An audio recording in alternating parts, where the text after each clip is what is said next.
আজকে যেটি নিয়ে আলোচনা করব সেটি হচ্ছে চলাচলের রাস্তা বন্ধ কেন করে। আমরা দেখেছি যে প্রায় বাড়িওয়ালা রাস্তা বন্ধ করার অভিযোগটা কিন্তু শোনায়। রাস্তা বন্ধ করার কারণটা কি? রাস্তাটা কেন বন্ধ করে? দেখেন, এখন কোনো ব্যক্তি গ্রাম থেকে যদি বাইরে বাড়ি করে, তার একটা রাস্তার প্রয়োজন হয়। সে গ্রাম থেকে যখন বাইরে বাড়ি করেছে, তখন রাস্তার কিন্তু ওর টেনশন ছিল না। এবার যখন ওই জমিটা যখন ভাগাভাগি হয় ভাইয়ের মধ্যে বা পড়োশির মধ্যে, তখন কিন্তু রাস্তা নিয়ে একটা ঝামেলা চলে আসে। হয় কোনো ভাই বলে যে রাস্তাটা দেব, কোনো ভাই বলে দেব না। হঠাৎ কোনো জায়গায় কাজে গিয়েছেন আপনি, অফিসের উদ্দেশ্য হোক বা কাজকর্মের উদ্দেশ্য হোক, আপনার বাড়ি থেকে ফোন করে বলছে যে আমাদের চলাচলের রাস্তাটা বন্ধ করে দিয়েছে। বা একটা রাস্তার যে কত গুরুত্বপূর্ণ, যাদের রাস্তা বন্ধ করে দিয়েছে তারাই বুঝতে পারে।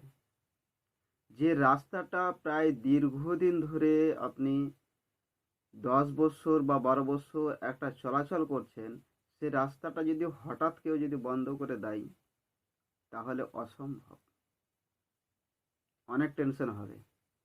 কারণ আপনি ওই রাস্তাটা দিয়ে প্রায় 12 বছর ধরে চলাফেরা করছেন আপনি। এবার হঠাৎ যদি বন্ধ করে দেয়, আপনি তো অসুবিধাতে পড়বেন। কারণ ওই রাস্তাটা দিয়ে আপনি বাজার যাচ্ছেন, ওই রাস্তাটা দিয়ে আপনি হসপিটাল যাচ্ছেন, ওই রাস্তাটা দিয়ে আপনি অফিস যাচ্ছেন। এবার হঠাৎ যদি বন্ধ করে দেয়, তাহলে তো টেনশন হবেই। এটা স্বাভাবিক, সবারই হবে এটা, শুধু আপনার বলে না। তাই রাস্তা বন্ধ করার জন্য যদি কেউ হুমকি দেয় যে এটা হচ্ছে আমার রাস্তা, এখান দিয়ে তুমি যাতায়াত করতে পাবা না, এখান দিয়ে যেতে পাবা না, আমি বন্ধ করে দেবো, সে বিষয়ে আমরা কোথায় যাব, কার কাছে যাব? এটা একটা জেনে রাখেন, যদি হুমকি দেয়,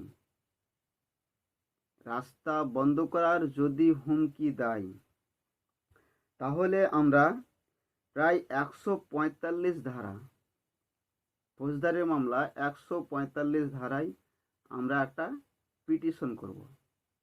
সেটা কোথায়? আদালতে।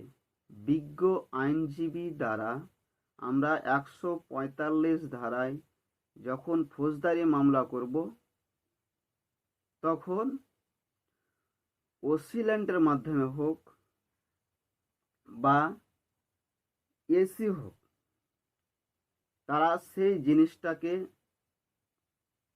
যাচাই করে তারা কিন্তু একটা পদক্ষেপ নেবে। বা কোনো ব্যক্তি যদি রাস্তা বন্ধ করে দেয়, চলাচল করতে দিচ্ছে না, একদম স্তব্ধ বন্ধ, তখন আপনি কোথায় যাবেন বা কী করবেন? সেম একই কেস, আদালতে যেতে হবে। আদালতে গিয়ে বিজ্ঞ আইনজীবী আপনাকে একটা ধরতে হবে।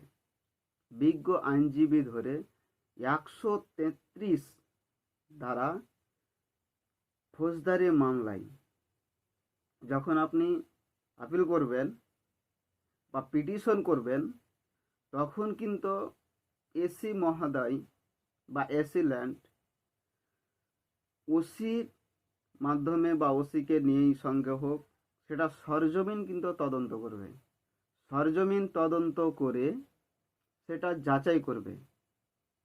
যাচাই করার পর আপনাকে রাস্তার একটা বন্দোবস্ত করে দেবে। এবার সরকারের ক্ষেত্রে হচ্ছে প্রায় 60 বছর, আর সাধারণ জনগণ বা ব্যক্তিগত জমির জন্য সেটা হচ্ছে সময়সীমা 12 বছর। এই জিনিসটা হচ্ছে কিন্তু সময়সীমাটা জেনে রাখা দরকার। আরেকটা যেটা হচ্ছে সুখ অধিকার। সুখ অধিকারটা কি? আমি বাড়ি করেছি, অন্যর জমির ওপর দিয়ে যাওয়া আসা করছি, অনেক দিন ধরে যাচ্ছি আসছি, সেটা হচ্ছে সুখ অধিকার। এবার হঠাৎ যদি বন্ধ করে দেয় তাহলে কি করা যায়?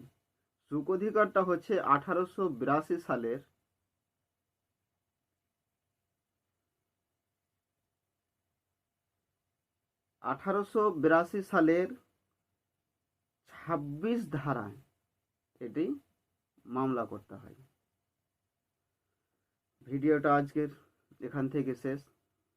যদি ভালো লাগে তাহলে শেয়ার বা লাইক সাবস্ক্রাইব করে সঙ্গে থাকবেন।